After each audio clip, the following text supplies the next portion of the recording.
وبركاته.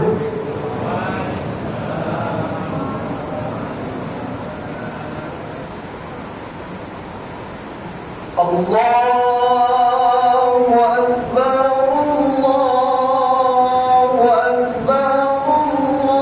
أكبر الله أكبر الله أكبر الله أكبر الله أكبر الله أكبر الله أكبر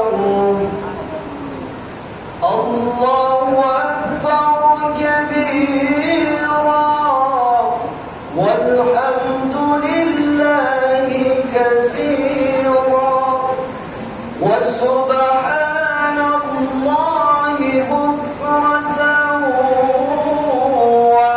وأصيلا لا إله إلا الله ولا نعبد إلا إياه مخلصين له الدين ولو كره الكافرون لا إله إلا الله وحده صدق وعده ونصر عبده وأعز جنده وحزم الأحزاب وحده لا إله إلا الله والله أكبر الله أكبر ولله الحمد. الحمد لله الملك الديان والصلاة والسلام على سيدنا محمد سيد ولد عدنان وعلى آله وأصحابه على بر الزمان. أشهد أن لا إله إلا الله وحده لا شريك له المنزه عن الجسمية والجهات والزمان والمكان. وأشهد أن سيدنا ومولانا محمدا عبده ورسوله الذي كان خلقه القرآن. أما بعد فيا أيها الحاضرون أوصيكم ونفسي بتقوى الله فقد فاز المتقون. فقال الله تعالى في القرآن الكريم إنا أعطيناك الكوثر فصل لربك وانحر إن شانئك هو الأبتر. صدق الله العظيم. Ma'asyiral muslimin, sidang jamaah salat Aidil Adha yang dimuliakan Allah Subhanahu wa taala. Mengawali khutbah kali ini, khatib berwasiat kepada jamaah pada umumnya dan kepada diri khatib sendiri khususnya untuk senantiasa kita meningkatkan iman dan takwa kepada Allah Subhanahu wa taala. Karena dengan peningkatan iman dan takwa sejatinya kita telah memperoleh dua hal, yaitu menjunjung tinggi perintah Allah dan menjauhi segala larangannya.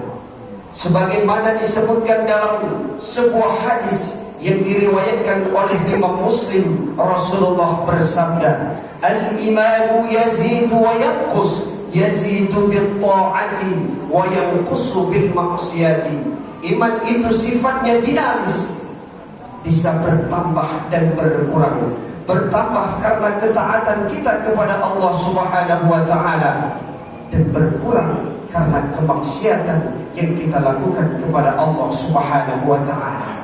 Allahu Akbar, Allahu Akbar, Allahu Akbar, walillahil hamd. Di tengah guyuran hujan yang lebat, tapi tidak menyurutkan semangat kita untuk melaksanakan salat Idul Kurban di masjid yang kita cintai ini.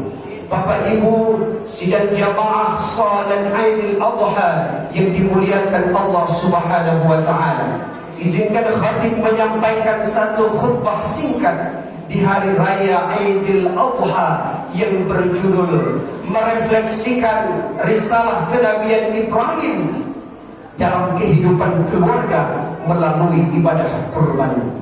Ma'asyiral muslimin, sidang jamaah salat Idul Adha yang dimuliakan Allah Subhanahu wa Ta'ala. Allahu Akbar, Allahu Akbar, Allahu Akbar, walillahil hamd. Kurban berasal dari kata qaruba yaqrubu qurban wa qurbanan wa qurbanan, yang artinya adalah dekat.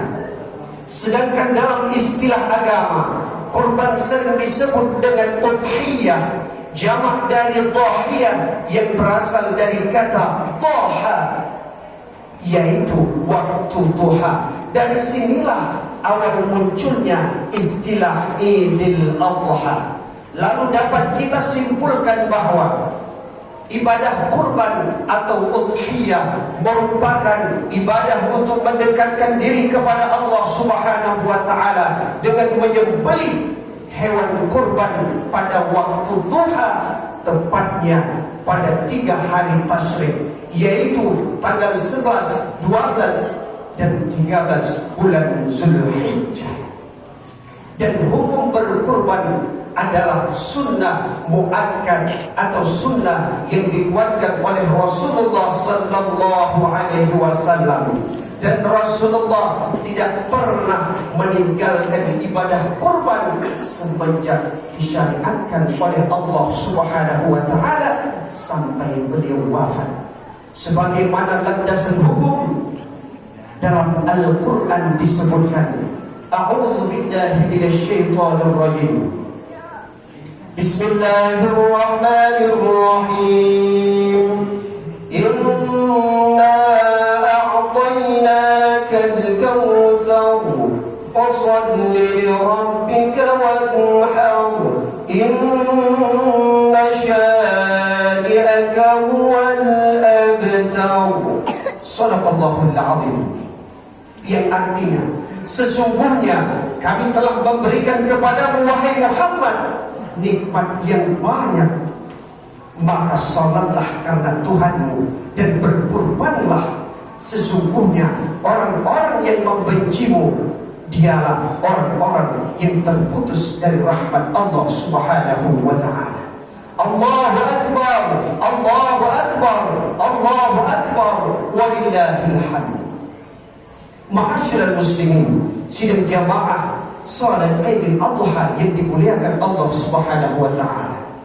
Berbicara masalah kurban, tentu sudah tidak asing lagi di telinga kita dan erat kaitannya dengan kehidupan Nabi Ibrahim alaihissalam. Dengan merefleksikan risalah kenabiannya, mari kita sedikit mundur ke belakang, merenungi dan membuka kembali pikiran kita tentang risalah kenabian Ibrahim yang viral pada masanya, pada masa Nabi hingga masa kini, dan namanya disebutkan Al-Quran. Kepribadiannya diabadikan juga di dalam Al-Quran. Nama mereka trending di kalangan seluruh malaikat, seluruh penduduk langit dan bumi. Siapa mereka? Yaitu Nabiullah Ibrahim, Nabiullah Ismail, dan Siti Hajar. Keluarga soleh dan soleha. Tidak hanya soleh Bapak Ibu sekalian, anak-anaknya soleh dan istri-istrinya pun juga soleh.